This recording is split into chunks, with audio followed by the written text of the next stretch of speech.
Well, some are calling it the biggest game in years, hey, maybe decades for Syracuse football. The Orange with their best start through 6 games in 35 years. Number 14 in the country, and 6-0 Syracuse making the trek down south to face number 5 and unbeaten Clemson.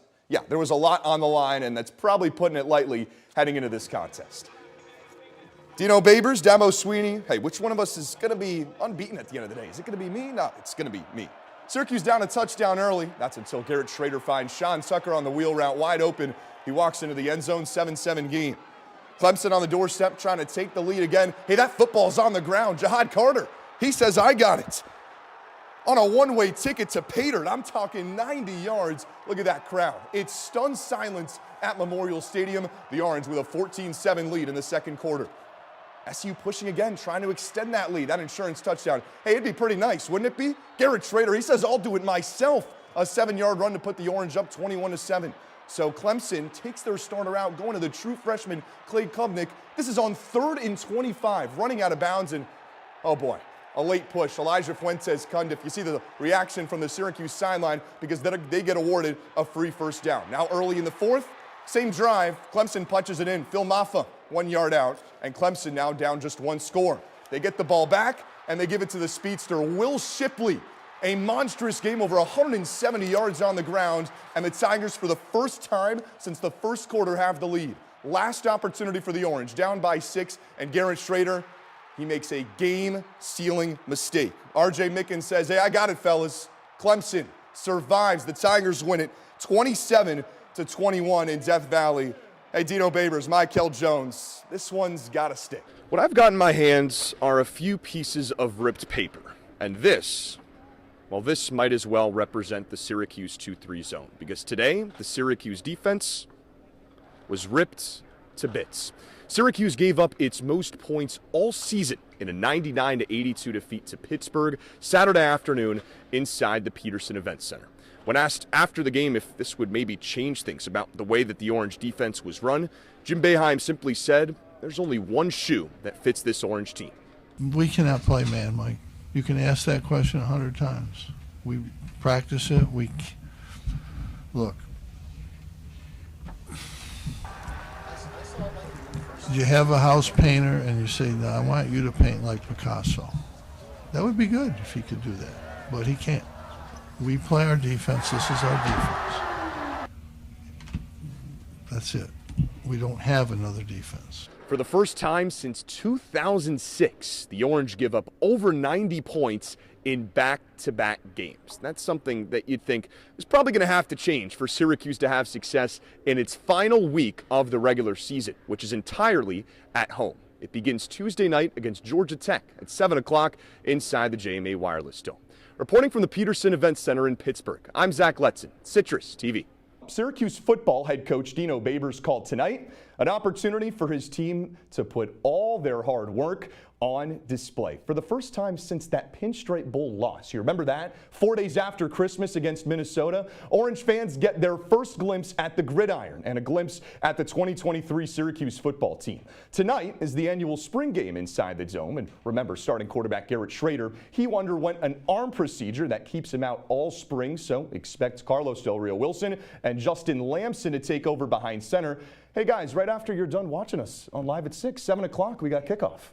You know, I might just have to go there, Zach. I don't think there's a team in the entire ACC that cares more about playing Syracuse and beating Syracuse on their home court than the Pittsburgh Panthers. And the reason you can tell that is because the student section today was just raucous. It was packed to the brim. Everywhere you look all around me, we had zoo all the way around the court here. It was jam-packed. Everyone was in a bright yellow shirt. And this rivalry and this old school Big East rivalry, it's for real. And they came to play.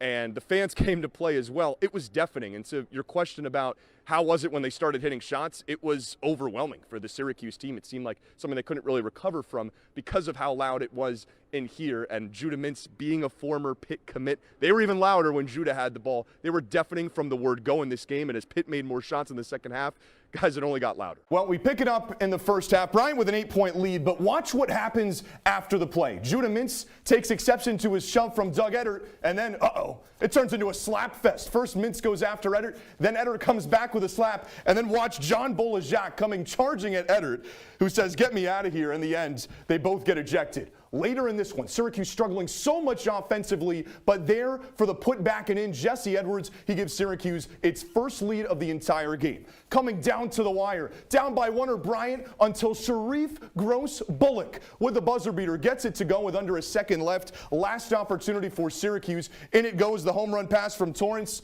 No dice. And Bryant gets it done 73-72. Not the most pleasant of conversations after the game between Jared Grasso and Jim Boeheim. And Coach Boeheim had some things to say after the game about the fight and the conversation. Let's go back to the softball diamond. How about Trinity Nichols? Are you kidding me? Full extension, the full dive. Syracuse picking up a big-time win on the road in South Bend. Trey, and hey, the Syracuse 03 basketball championship team was so good that a movie could be made about them.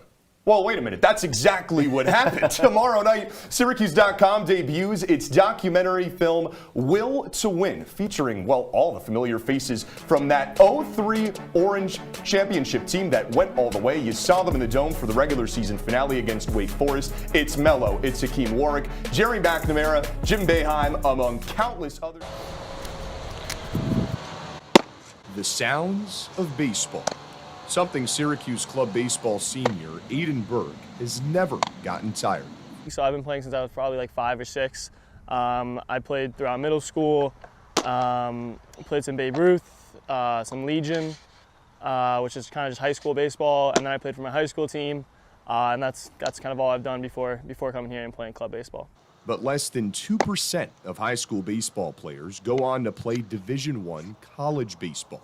As a high school senior, Berg had a tough decision to make. There were a few schools that I had a potential option to maybe play at, and then at the end of the day, I realized I'd rather just go to a school I was passionate about and really wanted to go to rather than maybe play D3 baseball. So I'm really happy with the choice I made, and club baseball allows me to just continue playing the game. So I love doing that. Behind me is the JMA Wireless Dome, home to 5 different Syracuse teams: SU football, Cuse men's and women's basketball, and Orange men's and women's lacrosse. Now, what do all 5 of those teams have in common that Syracuse Club baseball does not?